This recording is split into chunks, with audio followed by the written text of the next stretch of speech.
몇 년 전에 이 외국의 어떤 그 기사를 보니까 어떤 남자분이 큰 사고를 당해서 얼굴이 다 없어져 버리게 되었습니다. 그러니까 이분은 얼굴 전체가 망가져 가지고 코도 없고 입도 없고 그냥 구멍만 이렇게 뚫려 있는, 그리고 얼굴 없는 그런 사람이 되어 버렸습니다. 그렇게 해서 몇 년을 살다가 돌아가시게 된 분으로부터 얼굴 전체를 이식을 받게 되었습니다. 그래서 그분은 이 얼굴을 되찾게 되었습니다. 이분이 물론 완전한 얼굴을 찾은 것은 아니지만 그래도 코도 있고 눈썹도 있고 입도 있고 이런 얼굴이 있는, 얼굴을 되찾게 되었을 때 물론 본인도 굉장히 감격스러웠지만 제일 좋아했던 사람은 어린 아들이었습니다. 어린 아들이 아빠가 얼굴을 찾아서 온 거 보고 데디 쿨 이러는데 그게 아빠 멋져요 그런 뜻입니다. 애가 굉장히 좋아했던 것입니다. 우리에게 있어서 이 얼굴이 있다 하는 것은 너무나도 자랑스럽고 감격스러운 일입니다. 그렇지만 우리는 어떤 때 표정을 잃어버릴 때가 있고 어떤 때는 자기 모습을 잃어버릴 때가 있습니다. 어떤 분이 술에 잔뜩 취해가지고 화장실에 가서 얼굴을 보면 이게 자기 얼굴이 아니라 굉장히 낯선 모르는 사람의 얼굴이 있는 것을 보게 될 것입니다. 또 어떤 사람이 수년간 침체가 되었을 때 어느 날 거울을 보면 자기가 아닌 굉장히 낯선 사람의 그런 얼굴이 거울에 있는 것을 보게 될 것입니다.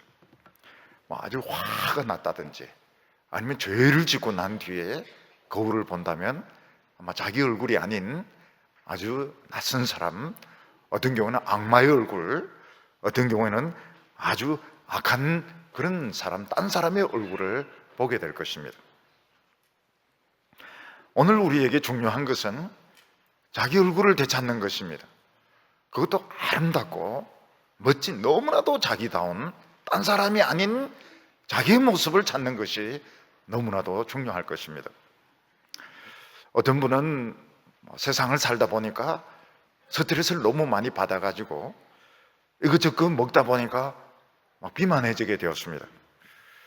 어느 날 얼굴을 보니까 자기 얼굴이 아닌 겁니다. 그래서 이 사람이 굉장히 노력을 많이 했습니다. 그래서 많이 굶기도 하고 운동도 많이 하고 그래서 옛날 모습을 조금씩 찾게 된 것입니다. 거울을 보고 뭐라고 이야기합니까? 너 어디 갔다 왔어? 이렇게 이야기합니다. 너무나도 반가워가지고 옛날 젊었을 때 날씬한 모습 다시 돌아온 것을 보고 어디 갔다가 지금 왔냐? 이렇게 물어보는 것입니다. 그러나 이것은 외모만 찾은 것이지 진짜 자신의 모습을 찾은 것은 아닙니다. 우리가 정말 찾고 싶은 자신의 모습은 누가 찝찝거려도 화도 내지도 않고 또 거짓말 하지도 않고 정말 행복하고 아름다운 너무 당당한 자기 자신의 모습, 우리는 이런 모습에 자신의 얼굴을 찾고 싶은 것입니다. 그런데 우리가 어떻게 자신의 모습을 찾을 수 있을까요? 우리가 나이 든 이런 어른들이 청소년이나 청년들 이렇게 보면 참 잘생겼습니다. 근데 본인들은 그런 생각을 안 해요. 저희들도 젊었을 때 청소년 때 보면 다 날씬하게 생기고 잘생겼는데 우리는 그런 생각 한 번도 해본 적이 없습니다. 왜냐하면 우리는 공부해야 될 게 너무나도 많았고 앞길이 너무나도 어려웠기 때문에 우리는 행복하지가 않았던 것입니다. 우리가 행복한 자기의 얼굴을 찾으려면 어떻게 해야 되겠는가? 그것은 많은 연단과 환난을 겪으면서 자신의 길을 찾고 또 특히 자기의 자신감을 찾고 자기의 아름다운 자상을 찾았을 때 자기 얼굴을 찾을 수가 있는 것입니다. 우리가 시편 119편을 우리가 지난주에 통과를 했습니다. 이 119편을 통과했다 하는 것은 큰 바다를 헤엄쳐서 걷는 것과 같습니다. 또 시편 119편을 통과했다고 하는 것은 우리 안에 엄청난 보물이 생긴 것을 말합니다. 우리는 어떤 환란이 와도 이걸 이겨낼 수가 있고 어떤 고난과 궁핍에도 이겨낼 수 있는 그런 보물을 우리는 가지게 된 것입니다. 아마 시편 119편을 우리가 이렇게 통과하면서 제일 생각나는 단어가 무엇이냐 이렇게 물어본다면 아마 토브라는 단어, 좋다 하는 아마 그 말이 생각이 날 것입니다. 이 토브, 좋다고 하는 것은 기분이 좋다고 하는 것보다는 아주 예술적으로 뛰어나다 그런 뜻으로 해석을 했습니다. 하나님께서는 우리가 이 말씀을 쭉 듣고 따라오는 가운데서 우리 한 사람 한 사람을 로댕에 생각하는 사람이라든지 레오나르도 다빈치의 모나리자 같은 몇백 년에 하나 나올까 말까 하는 이런 아주 뛰어난 이런 하나님의 작품으로 우리를 만드셨다는 것입니다. 그래서 119편을 통과하고 시편을 통과하면서 우리는 속으로 영양분만 공급받는 것이 아니고 우리 속사람이 하나님의 작품으로 변하게 되는 것입니다. 그 중에서도 시편 이 119편은 하나님의 말씀의 절정에 해당되는 부분입니다. 마치 모세가 40년 동안 광야를 방황하면서 하나님의 말씀을 묵상하고 또 묵상하다가 드디어 그 떨기나무 가운데서 하나님의 불을 보고 하나님의 음성을 듣고 그 앞에 무릎 꿇고 자기의 신발을 벗었던 것처럼 우리는 119편에서 불 같은 그 절정, 하나님의 말씀의 절정을 우리는 보게 되는 것입니다. 그렇지만 우리의 모든 것은 다 끝난 것이 아닙니다. 구약 성경은 119편에서 끝난 것이 아닙니다. 또 119편 끝을 보면 우리가 또 한 마리의 양이 되어서 또 길 잃은 양이 되어서 우리가 또 헤매는 것처럼 보입니다. 그래서 시편 119편 마지막 절은 제일 119편 같지 않은 그런 구절로 되어 있습니다. 176절을 보면 이런 양같이 내가 방황하오니 주의 종을 찾으소서 내가 주의 계명을 잊지 아니함이니이다 이렇게 말씀하고 있습니다. 우리가 시편 119편을 통해서 하나님의 말씀의 그 절정을 우리는 경험을 했습니다. 떨기나무에서 불을 보았습니다. 꺼지지 않는 불을 보았고 하나님의 음성을 들었고 우리는 그 앞에서 신발을 벗고 무릎을 꿇었습니다. 근데 우리는 또 왜 이런 양이 되어야 되고 우리는 또 왜 방황해야 되느냐 하는 것입니다. 그것은 우리가 아무리 성령의 불을 받았고 또 우리가 아무리 은혜를 받았다 하더라도 우리는 또 미래는 또 한 번도 살아보지 않은 이 미래는 또 우리에게 이런 양 같은 또 초보 운전 같은 우리 그런 것을 요구하기 때문에 그런 것입니다. 우리가 지금까지 살아온 것은 참 놀랍습니다. 그러나 앞으로 또 살아갈 것을 생각하면 또 이런 양 같은 느낌이 드는 것입니다. 우리 자매들 보면 결혼하지 않은 자매들 보면 지금까지 참 놀랍게 잘 견뎌왔습니다. 학교도 졸업하고 또 봉사도 하고 참 신앙도 참 아름답게 되었습니다. 근데 미래는 어떻게 될까요? 미래는 이 양이 결혼할 수 있을까요? 없을까요? 우린 또 여전히 우린 또 미궁에 또 빠지는 것입니다. 우리 청년들 참 그 은혜 많이 받았습니다. 네, 은혜 받았습니다.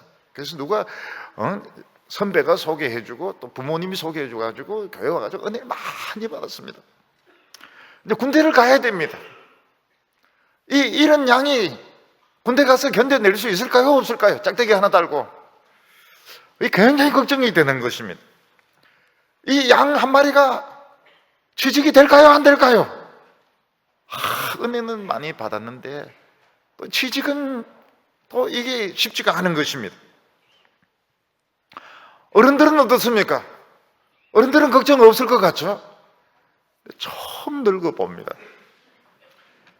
그럼 처음 늙어본다는 것이 얼마나 당황스러운지 몰라요. 지금 한 번도 지금 늙어보지 않았기 때문에 굉장히 이게 좀 두렵기도 하고 불안하기도 하고요. 이게 여성들 같은 경우는 갱년기가 온 건지 이게 죽는 병인지, 남자분들도 그렇고요. 남자분들도 이게 내가 정상적인 이 과정으로 지금 에이징이 되고 있는 것인지 아니면 이 병에 걸린 것인지 잘 구별이 되지 않고, 역시 미래를 살아간다고 하는 것은 우리에게 불안하고 당황스러운 또 한 마리의 양으로서 살아가게 되는 것입니다. 그래서 시편 119편 176절은 자연스럽게 우리를 120편으로 연결시킵니다. 120편 이하는 뭔가 하면 성전에 올라가는 시로 되어 있습니다. 옛날 이스라엘 백성들은 성전에 제사 드리러 올라갈 때 어떻게 올라갔을까요? 잡담하면서, 장난치면서, 세상에 쓸데없는 이야기하면서, 그러면서 공상하면서 올라간 것이 아니고, 시편 이 120편부터 134절 4편 사이에 나오는 15개의 성전에 올라가는 그 찬송을 부르면서 올라갔던 것입니다. 저는 이미 이 모습을 본 적이 있습니다. 보통 우리 교회에 올 때 어떻게 옵니까? 물론 막 찬송을 부르면서 이렇게 오는 분도 있지만 되게 차 몰고 싹 와가지고 주차장에 탁 세워놓고 얼른 들어와가지고 기도하면서 되게 그렇게 예배를 준비합니다. 근데 어느 해인가 우리 교회가 중심이 되어가지고 부활절 연합 예배를 드린 적이 있었습니다. 그때 부활절 예배 드리는 장소가 시내에 있는 그 공설운동장이었습니다. 시내에 있어서 그런지 모르겠지만 그때 제가 본 모습이 굉장히 인상적이었습니다. 교회들마다 무슨 교회 이 팻말을 들고 교인들이 줄을 서가지고 이렇게 쭉 오는데 찬송을 부르면서 막 오는 것입니다. 이 골목 저 골목에서 막 찬송을 부르면서 그 공설운동장으로 모여드는 것을 봤습니다. 그러면서 저런 모습은 일제시대 때나 있는 건데 굉장히 그 예배 시작하기 전부터 굉장히 뜨거웠습니다. 근데 그게 무엇을 의미합니까? 교회들마다 모여가지고 막 줄을 지어가 찬송을 부르면서 온다는 것은 기대를 하고 오는 것입니다. 성전에 올라가는 찬송, 성전에 올라가는 시가 이게 뭡니까? 이스라엘 백성들이 이 지파 저 지파 막 이렇게 열을 지어가 이 가문 저 가문 막 이 열을 지어가 오면서 막 찬송을 부르면서 오는 것은 지금 기대를 하고 오는 것입니다. 근데 마지못해서 억지로 부모에게 끌려가지고 이놈의 자식아 가자, 성전에 가서 예배를 드려야 될 거 아니가? 그래서 막 끌려가지고 오고, 아니면 뭐 사람들 구경하러 오고 이런 것이 아니고, 이스라엘 백성들은 전부 기대를 가지고 하나님은 이번에 역사하실 거다, 하나님은 우리 기도를 들어주실 것이다, 이런 그 기대감을 가지고 그냥 찬송을 부르면서 성전에 올라왔던 것입니다. 근데 우리가 이 예배 드리러 오는 것이 억지로 오고 마지못해서 오고 습관적으로 오는 것이 아니고 기쁨 가운데 오려고 하면 사실은 자기 얼굴을 찾아야 되는 것입니다. 많은 환난과 방황 끝에 나는 정말 하나님을 찾았다, 나는 정말 내 자신을 찾았다, 하나님과 내가 만나는 것입니다. 그 남녀가 만나는 이상으로 가슴이 설레이고 빨리 가서 하나님을 만나고 싶고, 그래서 이 노래를 부르면서 이 성전으로 달려오게 되는 것입니다. 우리는 보통 이 세상 살면서 내가 처한 문제, 또 자녀들이 처한 문제, 그런 사회가 가지고 있는 문제들, 그걸 가지고 염려하고 걱정한다고 거기에 빠져가지고 하나님을 기대 못할 때가 많이 있습니다.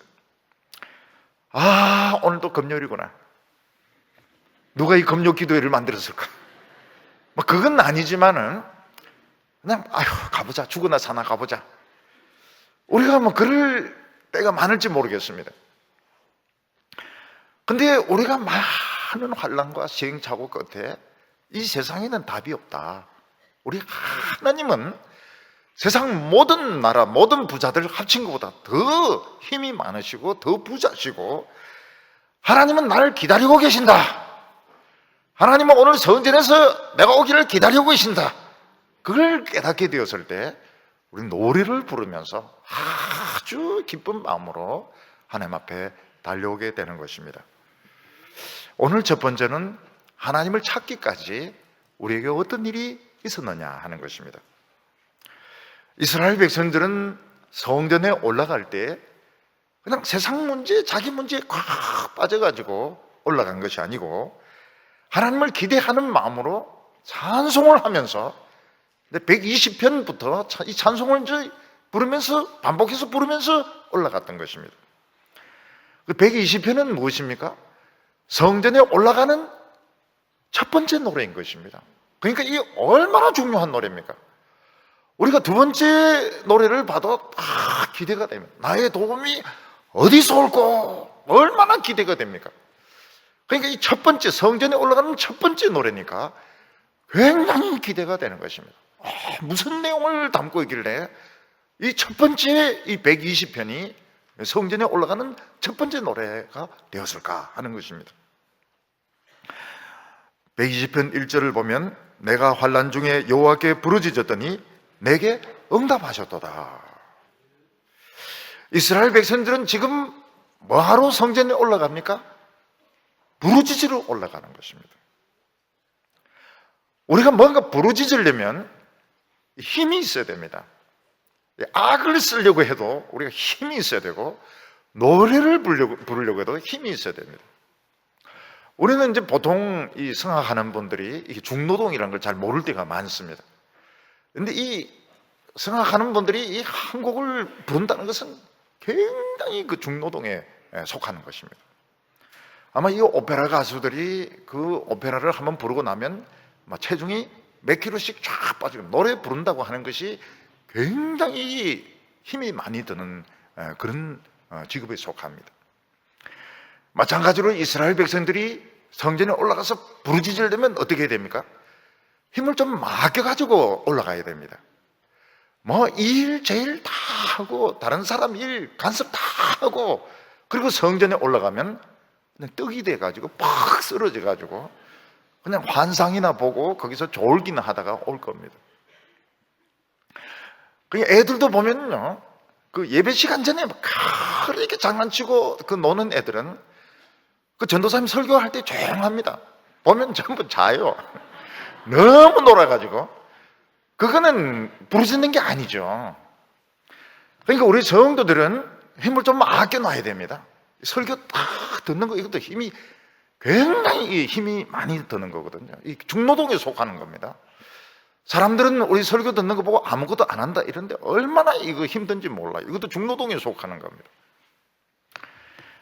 그러니까 이스라엘 백성들은 성전에 올라오려고 하면 힘을 아껴가지고 와야 됩니다. 그리고 부르짖으려고 하면 뭔가 부르짖을 만한 건수가 있어야 됩니다. 그냥 하나님 앞에 와서 무조건 아무 기도나 들어주세요 이러면은 아무 기도도 안 들어주십니다. 뭘 알아야 들어주죠. 그러니까 뭔가 내 문제가 뭐고 내가 기도할 것이 무엇인가 이걸 가지고 그러면서 힘을 세이브해 가지고 와서 팍 터뜨려야 되는 것입니다. 근데 이 시편 120편은 결국 자기를 찾은 시입니다. 자기를 찾은 시. 많은 환난과 고통 끝에 하나님을 통해서 자기를 발견하고 자기를 찾아주신 하나님께 기쁨으로 올라가는 찬양신 것입니다. 결국 사람이 자기 얼굴을 찾았다. 참 아름답고 멋지고 자신 있는 자기 얼굴을 찾았다 하는 것은 정말 아름다운 것입니다. 사람이 자기 얼굴을 찾는다고 하는 것은 요즘 사람들이 하는 것은 무조건 다이어트해서 날씬해졌다 해서 자기를 찾은 게 아니에요. 자세히 보면 병든 자신을 찾은 겁니다. 너무 굶어가지고요. 우리는 이 사회 가운데서 또는 사람들로부터 자기 자신을 찾으려고 몸부림칠 때가 많습니다.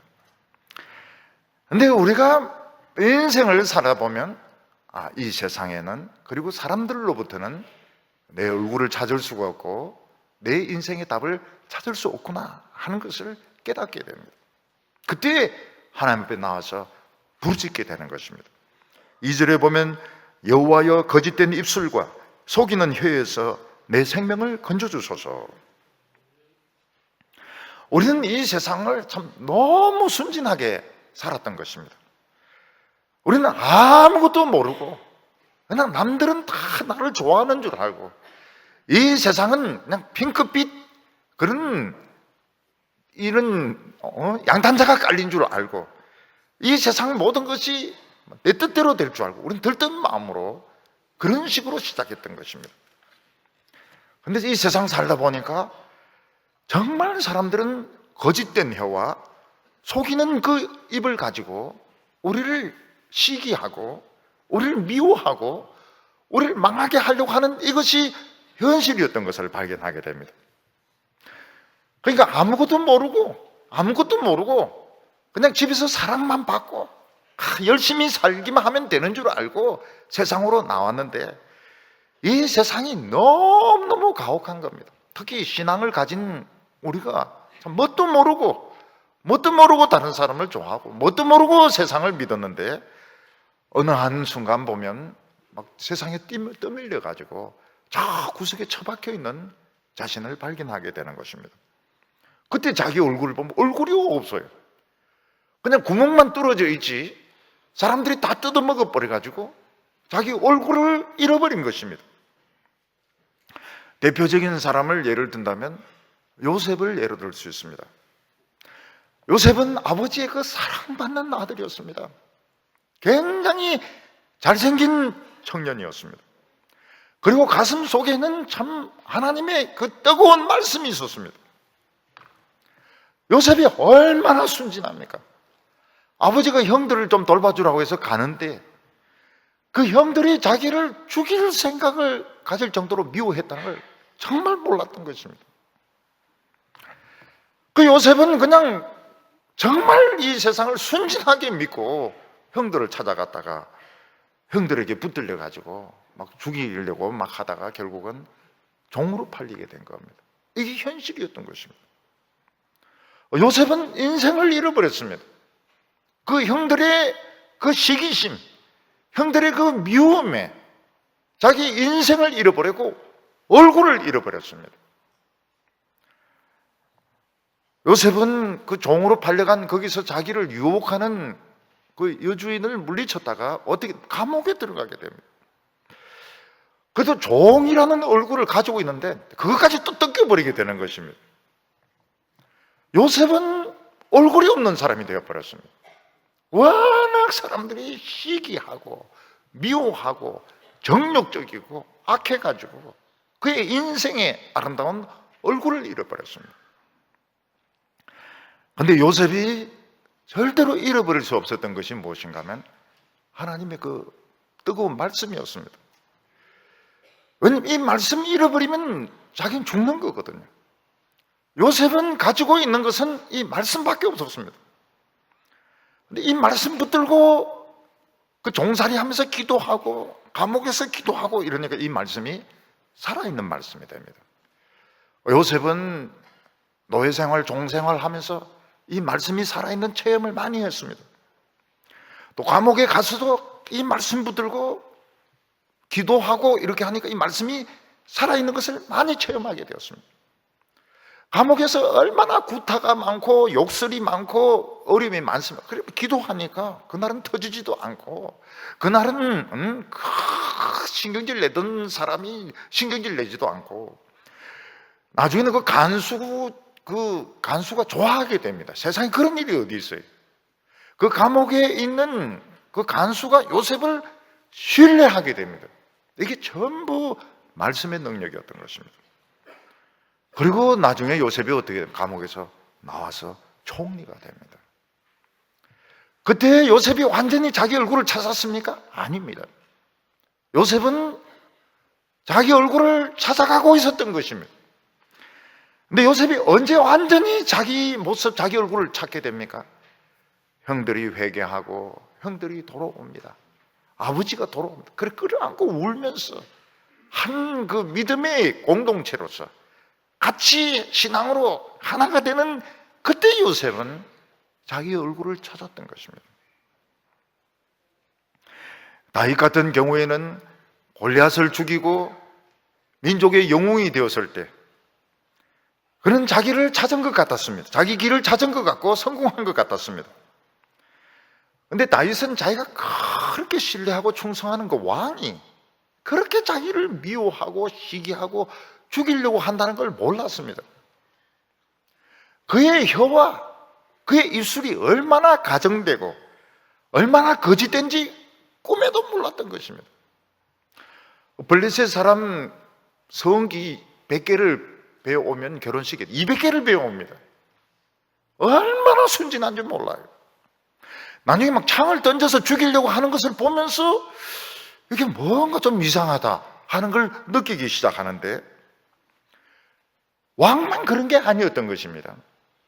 그 상사들, 동료들 전부 다윗을 시기하고 다윗이 죽기를 바라는 그런 사람이었던 것입니다.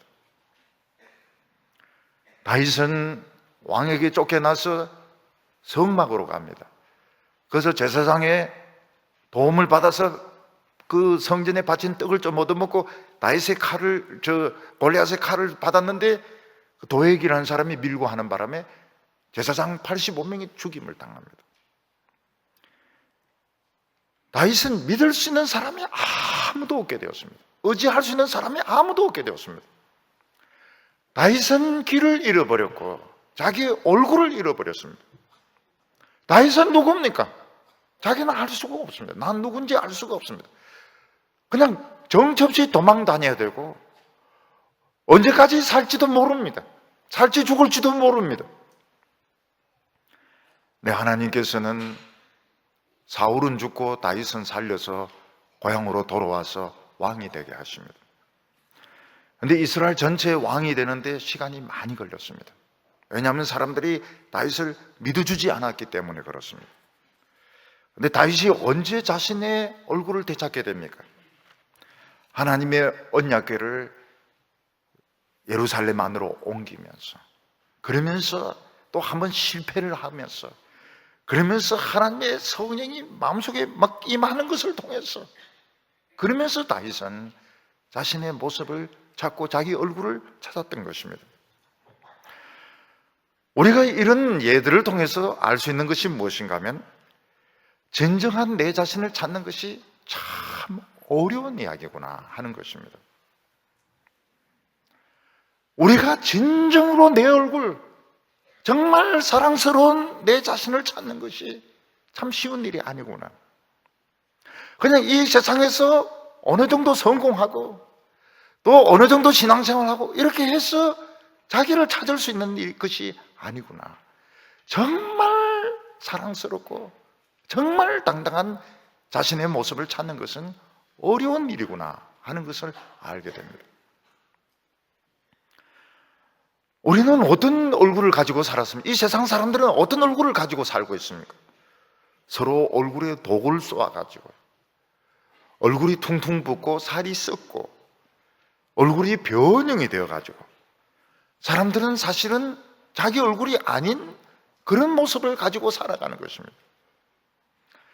우리는 그것도 모르고 이 세상에서 먹고 살려고, 어느 한 구석에 붙어가지고 먹고 살려고, 그리고 막 안정되려고 그러면서 막 몸부림을 치면서 살아오고 있는데, 남자들은 돈 벌기 위해서 뭐 직장에서 하라고 하는 대로 하고 술도 마시고 어떤 데는 욕도 하면서 그러면서 살아가고요. 또 여성분들은 자녀들을 또 입학을 시켜야 되고 또 집을 또 장만을 하고 이러기 위해서 막 독이 오른 이런 모습으로, 돈독이 오른 모습으로, 입시 독이 오른 이런 모습으로 막 돌아다니고, 이게 우리의 모습이냐? 우리 모습이 아닌 겁니다. 우리 모습이 아닌 거예요. 그러다가 어느 날 하나님 말씀을 듣고 너 모습이 아니라는 거예요. 그러면서 하나님 말씀의 은혜를 받는데 눈물 콧물 흘리면서 나는 어디 갔느냐? 지금 나는 어디에 있느냐? 그걸 생각하면서 눈물 콧물 막 흘리면서 막 기도하는데 그때부터 자기를 찾기 시작하는 과정인 것입니다. 자기 자신을 찾기 시작하는 과정이라고 하는 것은 아직 완전히 못 찾았다는 것입니다. 세상에서 성공한 것도 아니고 오히려 우리 얼굴을 찾기 시작할 때 세상은 막 밀어붙입니다. 넌 아무것도 아니야. 넌 아무것도 아니야. 넌 비참해야 돼. 너는 행복하면 안 된다고 이러면서 우리를 계속 몰아붙입니다. 절망으로 몰아붙입니다. 오히려 얼굴을 찾기 시작하면서 미래가 보이지 않는 것입니다. 여전히 돈이 없습니다. 여전히 미래가 보이지 않습니다. 그러다가 어느 날 하나님께서 우리의 생활에 간섭을 해주셔서 자신의 행복을 찾게 됩니다. 그리고 어느 누구도 건드릴 수 없는 그 자존감, 정말 이 내 자존감은 어느 누구도 건드릴 수 없고 어느 누구도 독을 쏠 수 없는 그 모습을 찾게 되면서 우리는 이 120편 찬송이 터져 나오게 되는 것입니다. 근데 우리 크리스찬들이 참 위험한 것이 뭔가 하면 하나님께서 축복하셔서 어느 정도 안정이 되었을 때 더 완전해지려고 세상에 달려갈 때가 있습니다. 이제 직장도 생기고 이제는 학위도 받고 이러니까 더 영어를 잘하고 싶고 그리고 더 실력을 쌓고 더 높은 자리로 올라가고 싶은 생각으로 무리를 할 때가 있습니다. 그러면 이제 높은 곳에 더 올라가다가 떨어지면 어떻게 되는가 하면 형상이 더 파괴되게 됩니다. 더 높은 자리에서 떨어지게 되면 얼굴이 더 많이 부서지게 돼가지고 더 박살이 나게 됩니다. 다윗 같은 경우에도 왕이 되고 이러면서 자기 얼굴을 찾았습니다. 그런데 더 완전해지려고 더 행복해지려고 하다가 잘못돼서 떨어지게 됩니다. 얼마나 비참해졌는가 하면 침상이 썩을 정도로 울면서 회개했다고 말하고 있습니다. 그러니까 우리는 자기 자신을 찾기 시작하면서부터 하나님을 의지해야 되고 어느 정도 안정되고 성공되었을 때 욕심을 버려야 됩니다. 욕심 부리게 되면 떨어지게 됩니다. 1절을 보면 내가 환난 중에 여호와께 부르짖었더니 내게 응답하셨도다. 지금 우리 이 모습은 어떤 모습입니까? 하나님의 작품입니다. 우리는 지금 하나님의 아름다운 작품으로 만들어져 있는 것입니다. 지금 팔이 하나 없는데 그게 어떻게 작품일 수 있냐고. 조각가들 중에서 있는 팔도 떼는 경우가 많이 있습니다. 왜냐하면 이 팔이란 게 굉장히 이 작품 만들기 어렵다고 그래요. 특히 조각하는 사람들에게 이 팔 동작이 참 어렵다고 그럽니다. 사람들도 이 앞에 나와보면요, 이 손을 어디 두어야 될지 몰라가지고요, 이 주머니에 손을 넣을 수도 없고, 앞에 모을 수도 없고, 머리를 긁을 수도 없고, 그래서 조각가도 보면 로댕 같은 사람도 있는 팔도 떼버린다고 그래요. 지금 우리는 팔이 있든지 없든지 지금 하나님의 아름다운 작품입니다. 이때 우리는 아름다운 소리로 하나님을 불러야 되는데 제일 아름다운 소리가 뭔가 하면 부르짖는 소리인 것입니다. 우리가 하나님께 부르짖을 수밖에 없는 이유가 무엇인가 하면 여전히 사람들은 우리를 시기합니다. 우리는 그게 참 이해가 안 되죠. 아니, 예쁘게 생긴 사람을 왜 시기할까요? 그 이쁘기 때문에 시기하는 것입니다. 그렇게 충성되고 그렇게 재능 있는 사람을 왜 시기합니까? 그렇기 때문에 시기하는 것입니다. 그러니까 우리 하나님의 백성들이 행복하고 참 열심을 내고 이 막이나 안 믿는 사람들은 전부 배가 아픕니다. 모든 사람들은 우리가 넘어지고 불행하고 비참해지기를 바라고 있습니다. 그런데 우리는 어리석고 멍청하고 또 자기 도취에 빠지기 때문에 우리는 하나님 앞에 부르짖을 수밖에 없습니다. 부르짖어야 우리가 이 이성을 찾게 되는 것입니다.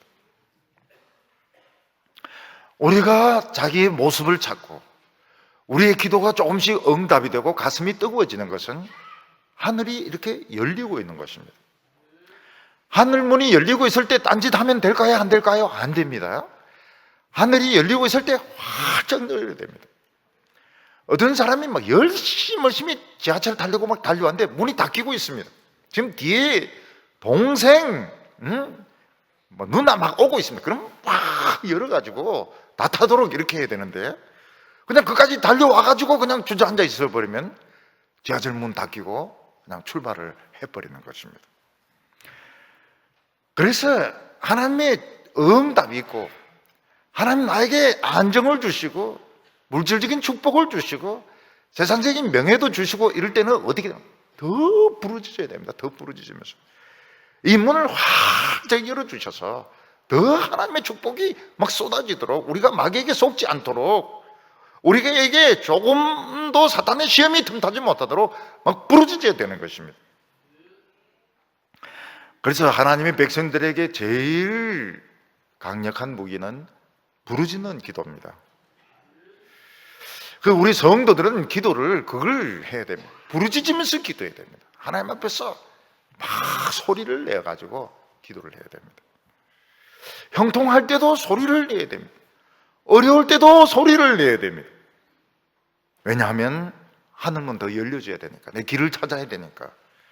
그래서 이 세상에서 제일 귀한 그 기도 제목이 뭔가 하면 아름다운 내 자신을 찾게 해주시고 이제는 비참하지 않게 하여 주시고 이제는 다른 사람이 무슨 말을 해도 화내지 않게 하여 주시고 우리 참 자신감 있는 내 자신을 찾게 해달라. 그것이 가장 아름다운 기도 제목인 것입니다. 오늘 두 번째는 하나님께서 마귀에게 어떤 무기를 던지시는가 하는 것입니다. 우리가 이 세상을 살아보면 느끼는 것이 뭔가 하면 우리가 어렸을 때 너무 순진했구나, 너무 세상을 몰랐구나 하는 것을 깨닫게 되고요. 교회도 그렇습니다. 교회도 신앙생활을 해보면 너무 교회를 모르고 그냥 열심만 내다가 상처를 입는 경우가 많이 있습니다. 그래서 예수님께서 뭐라고 말씀하셨는가 하면 소자를 실족시키지 말라 그랬는데 실족하는 경우가 많아요. 왜냐하면 너무 좋으니까 모든 걸 믿고 막 열심을 내다 보면 나중에 자기 자신이 상처를 입게 되는 겁니다. 우리가 이 세상에서 깨닫는 것이 무엇인가 하면 모든 사람들 마음속에는 독이 들어있구나. 그래서 나도 모르는 사이에 사람들이 와서 물거나 또는 독을 쏘아가지고 우리가 퉁퉁 붓게 만드는 것입니다. 여러분, 이 세상은 우리가 행복한 것을 바라지 않습니다. 마귀는 우리가 자기 자신을 찾고 우리가 행복해지고 아름다워지는 것을 절대로 원치 않습니다. 그래서 우리가 해야 되는 것이 뭔가 하면 하나님 말씀을 쥐어짜가지고 거기서 국물이 나오도록 해야 됩니다. 진액이 나오도록 해가지고 내가 살아야 되는 것입니다. 결사적으로 살아야 됩니다. 그래서 우리는 눈에 보이지 않는 이 세상의 마귀, 이 사탄의 세력을 조심해야 됩니다. 독사처럼 기어다니면서 어떤 때는 다른 사람의 말을 통해서 어떤 때는 내 속에 있는 생각을 통해서 나에게 독을 쏘아서 퉁퉁 붓게 만듭니다. 우리가 비참해지고 우리가 고통받고 우리가 못생기게 되면 될수록 마귀는 좋아합니다. 그래서 절대로 마귀에게 속아서는 안 되는데 이 독을 뺄 수 있는 방법이 하나님의 말씀밖에 없습니다. 근데 우리가 조심해야 될 것이 뭔가 하면 우리가 뭣도 모를 때는 다른 사람을 조심해야 되는구나 이런 생각을 하는데 나중에 우리가 성공하고 나면 제일 무서운 적은 자기 자신이라는 것을 알게 됩니다. 여러분, 운동선수라든지 성공한 사람이라든지 목회자라든지 제일 무서운 적은 누굽니까? 바로 자기 자신인 것입니다. 좀 평안해지면 정욕대로 나가려고 하고 자기 멋대로 하려고 하고 하나님 말씀을 겉으로는 사랑하는 것 같지만 실제로는 사랑하지 않는 위선적인 자기 자신이 제일 무서운 적인 것입니다. 신앙생활 오래 하다 보면은 바로 여기에 빠지게 됩니다. 다른 사람 보기에는 참 경건한 것 같지만 실제로 경건하지가 않아요. 너무너무 성경적인 사람 같습니다. 그렇지만 실제로 하나님 말씀 별로 좋아하지 않아요. 근데 머리로는 좋아한다고 생각을 하니까 그냥 자기 자신도 좋아하는 줄로 그렇게 믿습니다. 그러나 조금씩 정욕을 향해서, 세상을 향해서 나아가게 되는 것입니다. 그래서 이 하나님의 백성들이나 종들은 정직해야 됩니다. 자기 자신에게 정직해야 됩니다. 내가 겉으로는 하나님을 사랑하는 것 같지만 실제로는 정욕을 사랑하고 있고 세상을 사랑하고 있구나. 하나님 말씀을 실제로 사랑하지 않는구나. 그래서 자기가 사랑할 수 있는 방법을 찾아야 됩니다. 어떻게 하든지 하나님의 말씀을 사랑해야 되고 하나님의 말씀을 읽어야 되고 또 하나님 앞에서 그 순수한 신앙을 찾지 않으면 언젠가는 이 독사에게 자기가 또 물리게 되는 것입니다. 그래서 3절에 보면 속이는 혀여 무엇을 내게 주며 무엇을 내게 더할꼬. 속이는 혀여 내가 무엇을 줄꼬. 이 말이 뭡니까? 우리가 이 세상에 살면서 많이 속았다는 것입니다. 우리는 마귀에게 속고 자기 자신에게 속아서 많은 것을 빼앗겼습니다. 이제 우리가 하나님 앞에서 행복해지고 난 뒤에 우리가 또 뭘 뺏기겠습니까? 근데 마귀는 우리가 괴로워하는 것을 원합니다.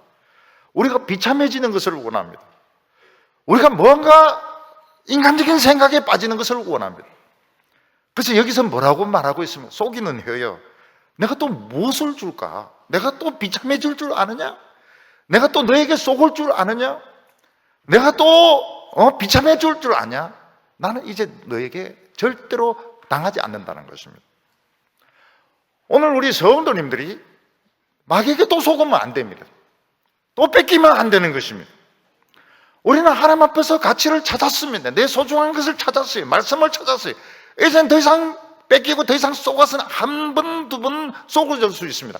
한 번은 속아줄 수 있지만 언제까지 속을 필요가 있습니까? 속을 필요가 하나도 없는 것입니다. 그때 하나님 앞에서 부르짖으면 하나님께서 어떻게 하시냐? 마귀를 불로 지져주십니다. 4절에 보면 장사의 날카로운 화살과 로뎀 나무의 숯불이로다. 마귀는 언제든지 우리가 하나님 앞에서 참 아름다워지고 자신의 모습을 되찾았는데도 불구하고 독사같이 살가만히 와가지고 어디를 묻습니까? 심장을 묻습니다. 심장을 물어가지고 심장에 독을 품는 겁니다.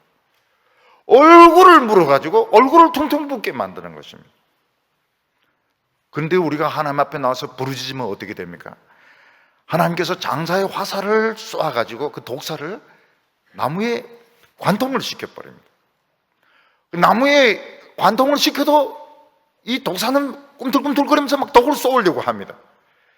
그때 하나님께서는 로뎀나무 숯불을 가져가지고 독사의 어디를 찢이겠습니까? 독사의 그 머리, 혀를 막 그 찢이는 것입니다. 독사가 뜨거울까요? 안 뜨거울까요? 엄청 뜨겁죠. 막 찢어놔야 됩니다. 찢어놔야 돼. 불을 가지고 막 화살을 가지고 나무에 관통을 시키고 불로 그 입을 막 찢어놔야 독을 품지 못하는 것입니다. 그러니까 하나님의 백성들은 당할 필요가 없는 거예요. 그러니까 옛날에 했던 방식으로 누가 막 나쁜 소리 하려고 그러면 하지 말라고 그러면 됩니다. 하지 말라고. 그래도 또 하면 어떻게 합니까? 그때 이제 내가 비밀을 이야기해 주는데 하나님이 찢을 줄 모른다고. 너 입을 막 찢을 줄 모른다고. 그래도 너무 대놓고 이야기하면 안 됩니다. 속으로만 그걸 알고 있어야지. 그냥 입을 찢어버리고 그냥 눈을 화살로 그냥 관통을 시켜버리는 거예요. 다시는 건드리지 못하도록. 그래서 우리 성도님들은 비참해지지 마시기 바랍니다. 비참해지지 마시고요. 또 남이 막 무슨 눈치를 준다 해서 주눅 들 필요가 없습니다. 너무 눈치 없으면 될까요? 안 될까요? 예. 그거는 그냥 알아서 하십시오. 그거는 알아서 하시는데 이제는 뭐 자기 연민에 빠지고 중리산이 그렇게 할 필요가 없습니다. 남이 뭐라고 한다고 해가지고 거기에 말려들 필요가 없는 것입니다. 한 번만 당했으면 됐지 두 번, 세 번 독사에게. 독사의 독이 뭐가 그 약이 된다고 자꾸 독사인데 물리고 하겠습니까? 그냥 불로, 하나님의 말씀의 불로 막 찢어버려야 되는 것입니다. 근데 놀라운 것이 뭔가 하면 하나님의 말씀을 막 듣고 은혜 받을 때 막 나옵니다. 뭐가 나옵니까? 하나님의 말씀에서 불이 막 나와가지고 독사를 막 지지기 시작합니다. 하나님의 말씀 강대상에서부터 화살이 막 날라와가지고 나에게 막 달라붙은 막 감고 있는 이 독사들 관통을 시켜가지고 풀도록 만듭니다. 그래서 이 하나님의 말씀을 들으면서 참 놀라운 역사가 일어납니다. 오늘 우리 성도들은 너무너무 귀하기 때문에 마귀가 어떻게 하든지 비참해지려고 자기 연민에 빠지게 하다가 막 감고 있어요. 막 허리도 감고 있고 목도 막 조르고 있고, 그래서 숨쉬기가 힘든 것입니다. 근데 하나님 말씀을 들으면은 불화살이 나와가지고 관통을 하고 입을 쥐지고 눈을 찢고 그렇기 때문에 이게 풀려나요. 근데 그걸 체험을 할 때가 많이 있습니다. 저도 이 성경 말씀을 막 읽지 않습니까? 성경 말씀을 막 읽으면 여기서 불이 나와요. 불이 나와가지고 막 사탄을 짖습니다. 어디 이놈이 그냥 꿈틀거리면서 돌아다니냐고. 염려, 걱정, 침체에 빠지려고 할 때 성경에서 불이 막 나오는, 레위기에서 막 나오고 민수기에서도 나오고, 민수기에서 불 나오는 바람에 또 그 아론의 두 아들 죽어버립니다.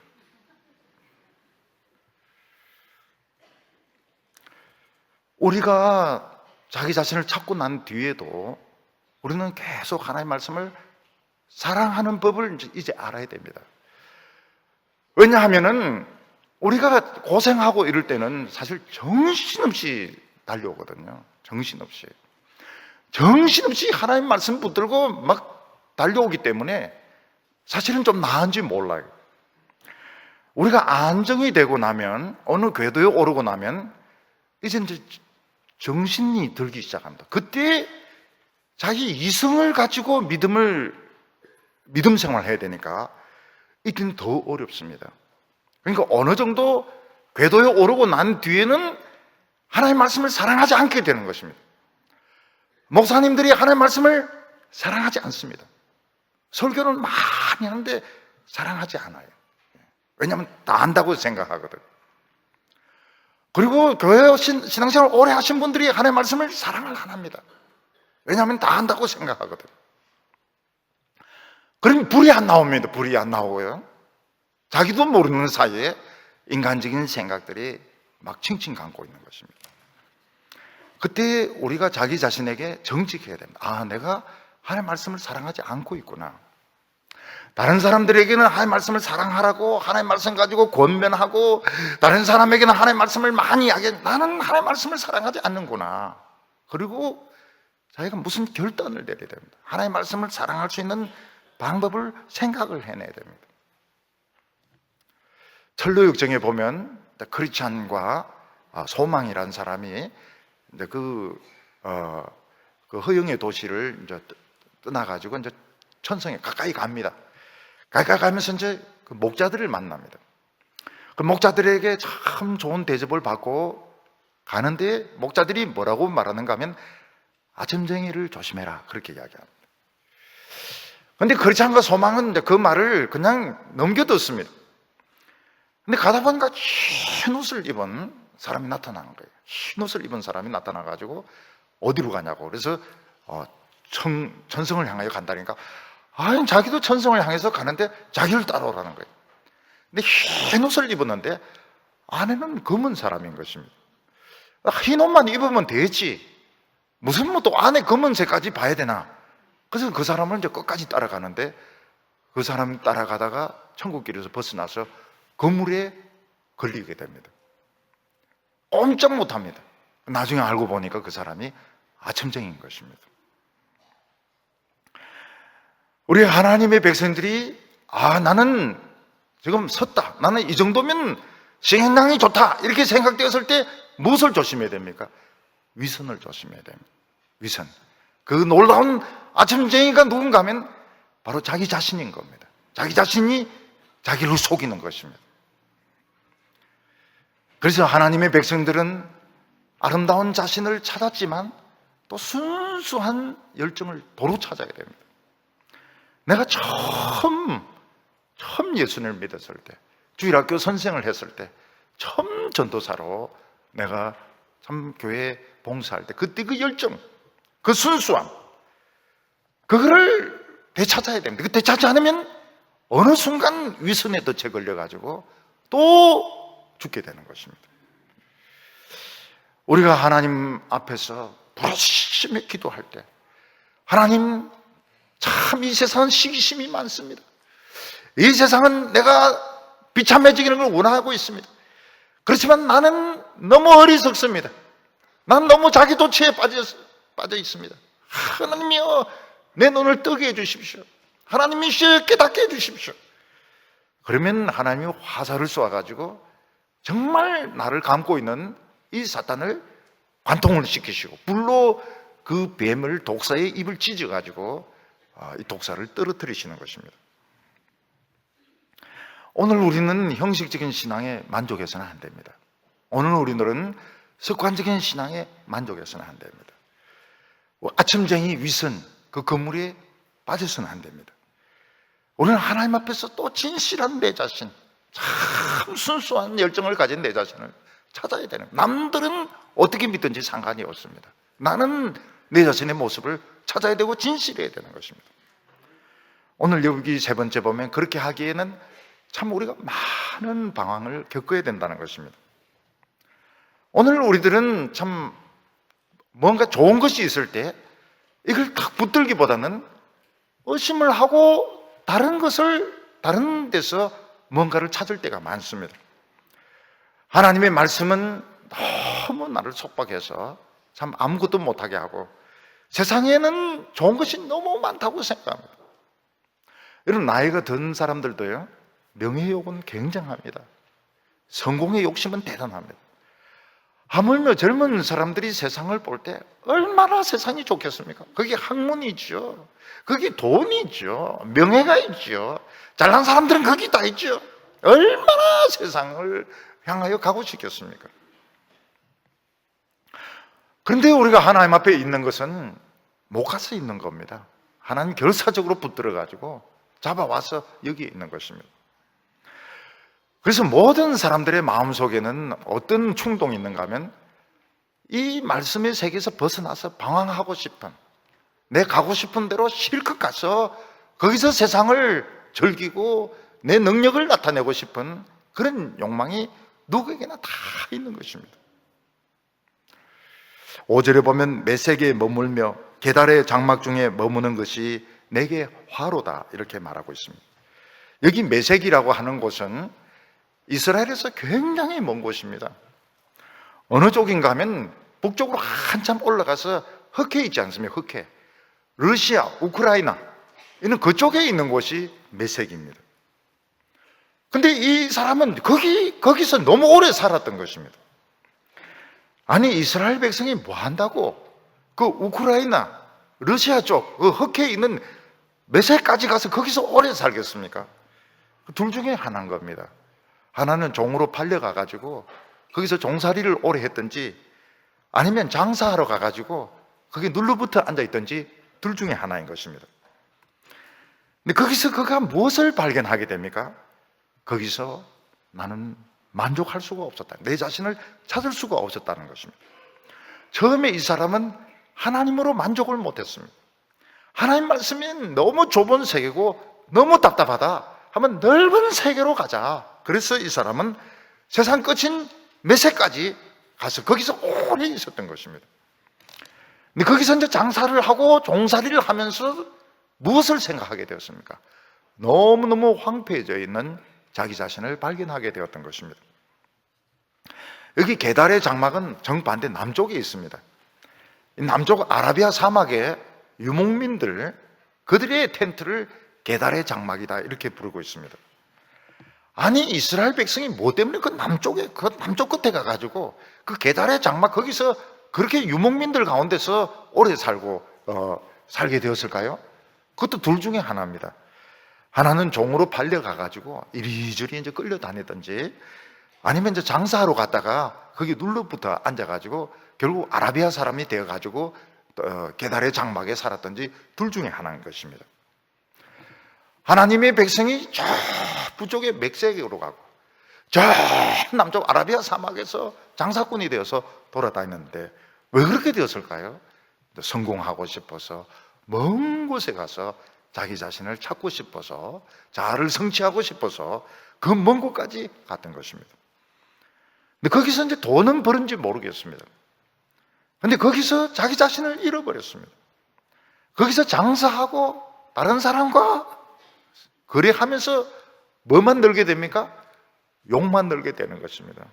욕만 늘게 되고 치고받고 싸우면서 성질만 나빠지게 되고 너무너무 자기 자신이 황폐해지게 된 것입니다.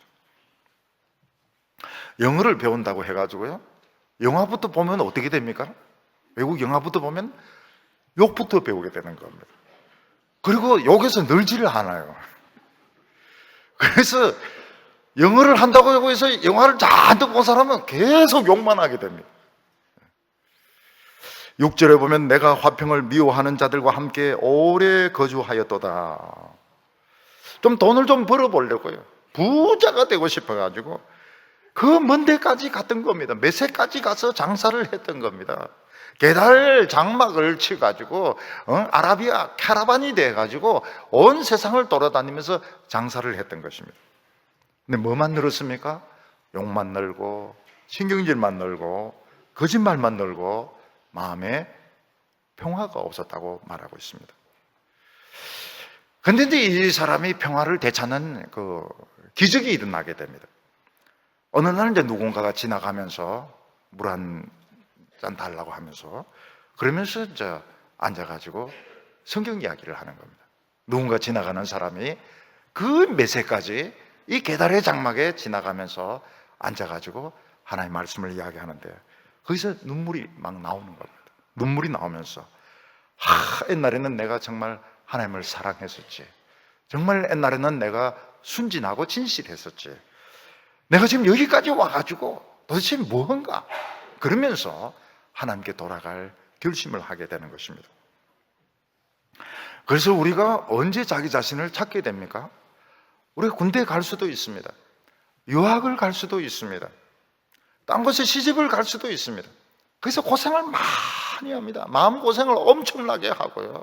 따돌림을 당하기도 하고요. 외롭기도 하고요. 그러다가 어느 날 구역 모임이라든지 예배에 가가지고 거기서 부흥을 체험하는 것입니다. 거기서 말씀이 뜨겁고 기도가 뜨겁고 그러면서 자기 자신을 찾게 되는데 그때부터 아름다운 자신의 모습을 찾게 됩니다. 그래서 부흥이 일어나는 것이 굉장히 중요합니다. 어느 곳에 가든지 말씀이 뜨거운 것을 만나게 됩니다. 하나님께서 만나게 해주세요. 그래서 중고동부에 갔는데 중고동부 전도사님이 막 설교를 뜨겁게 하시는데 거기서 은혜를 받고 또 청년의 수련회 가서 은혜를 받고 부부 모임 하는데 은혜를 받아가지고 얼마나 막 우러대는지. 그럼 부부 모임 하면 부인들이 그렇게 웁니다. 그렇게 아기가 안 생기고요. 또 시집에서 또 막 뭐라고 하기도 하고요. 남편이 또 늦게 오기도 하고요. 막 그래 울면서 다른 건 없어도 되는데 휴지 한 통 날라갑니다. 한번 부부 모임 하면 얼마나 우러대는지 몰라요. 그러면서 자기 자신을 찾게 되는 것입니다. 그때 무엇을 해야 됩니까? 또 기도해야 됩니다. 또 부르짖으면서 기도를 해야 됩니다. 왜냐하면 하나님이 그때부터 화평을, 내 마음에 평안을 주시고 기쁨을 주시고 우리 가정에 웃음을 주십니다. 7절에 보면 나는 화평을 원할지라도 내가 말할 때에 그들은 싸우려 하는도다. 이 세상 사람들이 우리 좀 화해하자고 좀 잘 지내보자 이런데 또 그 말 가지고 꼬투리를 잡습니다. 잘 지내보자 이러는데 또 막 시비를 걸고 또 그거 가지고 터집을 잡고 말꼬리를 잡고 그러면서 자꾸 싸우려고 그래요. 왜 그런가 하면 그 마음속에 분노가 있어서 그렇고 미움이 있어서 그렇고 시기심이 있어서 그런 겁니다. 이 세상 사람들은 싸우려고 결심한 사람들이고 연구를 하고 있는 사람들입니다. 그래서 화평이 오는 것은 하나님께서 싸우지 못하도록 말려주셔야 되고 하나님께서 눌려주셔야 화평이 오는 것이지, 사람 만나서 이야기한다고 해서 절대로 화평이 오지 않습니다. 롯은 소돔성에 있는데 그 천사가 손님으로 오게 됩니다. 근데 그 동성애 자들이 밤에 몰려와가지고 강간을 하겠다고 막 소리를 지릅니다. 그때 롯이 좀 그렇게 하지 말라고, 또 롯이 자기 딸까지 내놓으려고 합니다. 그런데도 그 사람들이 롯을 막 해치려고 덤벼드는 것입니다. 근데 하나님께서 사람들을 눌러주셔야 됩니다. 그 천사들이 거기에 온 동성애자들 눈을 다 어둡게 해가지고 결국은 롯과 그 두 딸과 처를 데리고 거기를 떠나가게 됩니다. 여러분, 우리는 이 세상 살면서 너무 사는 것이 어렵다고 생각합니다. 근데 다 살고 되돌아보면 어떻습니까? 참 쉬워요. 어려운 게 하나도 없습니다. 대학 들어가는 거 참 쉬워요. 붙기도 하고 떨어지기도 하고요. 취직 되는 것도 참 쉽고요. 교수 되는 것도 어렵기도 하지만 또 되는 사람들은 또 참 쉽게 되기도 하고요. 살고 돌아보니까 인생이 어렵지가 않습니다. 근데 그때는 왜 그렇게 어려운지 몰라요. 대학 들어갈 수 있을런지 없을런지, 군대는 뭐로 가야 되는지, 군대는 뭐 육군으로 가야 되는지 아니면 뭐 보충력으로 가야 되는지. 군대 가는 걱정할 필요 없어요. 가면 다 해줍니다. 입혀주고 머리 잘라주고 때려주고 기합 주고 뭐 훈련시켜주고 뭐 괴롭혀주고 다 해줍니다. 그냥 가만히 있으면 되는 거예요. 우리는 답을 굉장히 어렵게 찾습니다. 근데 지나고 보면 너무너무 간단했어요. 왜 그런가 하면 답은 하나님 안에 있었던 것입니다. 하나님이 우리의 인생의 그 길을 하나님은 쥐고 계신 것입니다. 우리가 오늘 하나님 앞에서 무엇을 해야 될까요? 하나님 앞에서 참 아름다운 내 자신의 모습을 찾기 시작한 분도 있고 또 찾은 분도 있을 것입니다. 우리는 다시 비참해지면 안 됩니다. 우리는 다시 절망에 빠지면 안 됩니다. 하나님 앞에 부르짖으면서 하나님께서 화살을 쏘아가지고 사탄을 관통해 주시고 로뎀나무 숯불로 사탄의 입을 찢어 주셔서 다시는 상처받지 않게 하여 주시고 다시는 방황하지 않게 하여 주시고 내가 하나님 앞에서 오래 하나님을 기쁘게 해드릴 수 있는 성도가 되게 해달라고 기도하는 우리 성도님들 다 되시기 바랍니다. 기도드리겠습니다. 거룩하신 하나님 아버지, 모든 축복과 은혜는 하나님 앞에 다 있는데 우리는 이것을 세상에서 찾으려고 상처받아가면서 독에 쏘여가면서 너무너무 비참해가면서 우리 방황 많이 했습니다. 오늘 하나님 앞에서 하나님을 만나게 하여 주시고 아름다운 내 자신을 찾게 하여 주시고 다시는 비참해지지 말게 하여 주시옵소서. 오늘 힘을 다해서 하나님 앞에 모든 것을 다 부르짖으며 기도하게 하여 주시옵소서. 내 속에 들어있는 것을 터뜨리게 하여 주셔서 다시는 무거운 짐을 지고 방황하지 않도록 하나님께서 붙잡아 주시옵소서. 우리의 눈을 열어 주시옵소서. 예수님의 이름으로 기도하옵나이다.